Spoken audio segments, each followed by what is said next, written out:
નમસ્કાર મિત્રો દેશ અને દુનિયાના તાજા સમાચારમાં તમારું સ્વાગત છે। મહત્વના સમાચારો ઉપર પ્રથમ નજર નાખીએ તો રાજ્યમાં 22 કલાકમાં 105 તાલુકામાં વરસાદ પડી ગયો છે, જેમાં બનાસકાંઠામાં ધોધમાર વરસાદ રાત્રે વરસી ગયો। મોરબીના માળિયામાં કોન્સ્ટેબલ વતી લાંચ લેતો વચેટો ઝડપાયો છે। તેમજ fit India Sunday on cycling અભિયાન જોવા મળશે।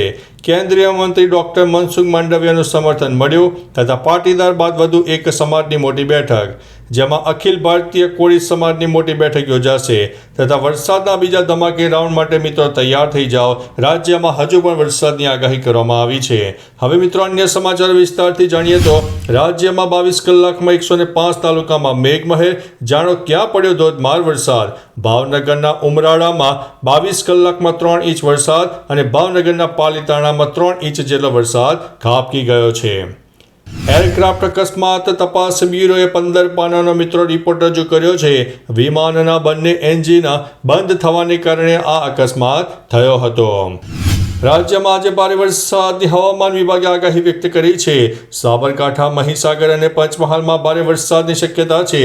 રાજ્યમાં આજથી વરસાદનું જોર વધે તેવી પણ સંભાવના વ્યક્ત કરવામાં આવી છે।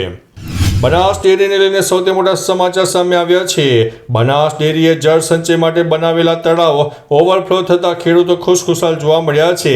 શંકર ચૌધરીની મહેનત અત્યારે રંગ પણ લાવી રહી છે। આંદોલન સમિતિની ચક્કાજામની ચીમકી। રાજકોટ જેતપુર હાઈવે ઉપર ટોલ ટેક્સ મુદ્દે ધમાસાણ થવા પામ્યું છે। ટોલ ટેક્સમાં 75% ઘટાડા કરાયા બાદ નિવેદનમાં વિરોધાભાસ છે, તેમજ કોંગ્રેસ પ્રવક્તાએ જણાવી દીધું છે। બોટાદના રાણપુર તાલુકાના ગઢિયા અને અલમપુર ગામને જોડતા મુખ્ય માર્ગ પરનો કોઝવે બેસી જતા આસપાસના 10 ગામના લોકોને ભારે હાલાકીનો સામનો કરવો પડી રહ્યો છે। બનાસકાંઠા ઉપરાંત ચોટીલા અને બનાસકાંઠામાં ખનન માફિયાઓ સામે મોટી કાર્યવાહી કરવામાં આવી છે। 12 શખ્સને 43.53 કરોડનો દંડ ફટકારવામાં આવ્યો છે। ભાજપ નેતાને કોઈ તકલીફ ના પડવી જોઈએ। મણિનગરમાં ધારાસભ્યના ઘર પાસે એક જ દિવસમાં લીસા રોડ બની ગયા। નલ સે જલ યોજનામાં ગુજરાતે 100% સિદ્ધિ મેળવી છે અને લાખો લોકોના ઘર સુધી નળમાં પાણી પહોંચાડ્યું છે, પરંતુ હકીકત કંઈક અલગ સામે આવી છે।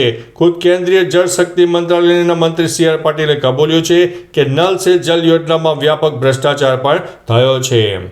શહેરીકરણને કારણે સૌથી જોખમી વિશ્વના 50 એરપોર્ટની યાદીમાં મુંબઈનું છત્રપતિ ટોચે આવ્યું છે, જ્યારે અમદાવાદ 12મા ક્રમે જોવા મળ્યું છે। તો ચાલો મિત્રો, ફરીથી દેશ અને દુનિયાના સુપરફાસ્ટ સમાચાર લઈને મળતા રહીશો। ત્યાં સુધી અમને રજા આપશો। નમસ્તે।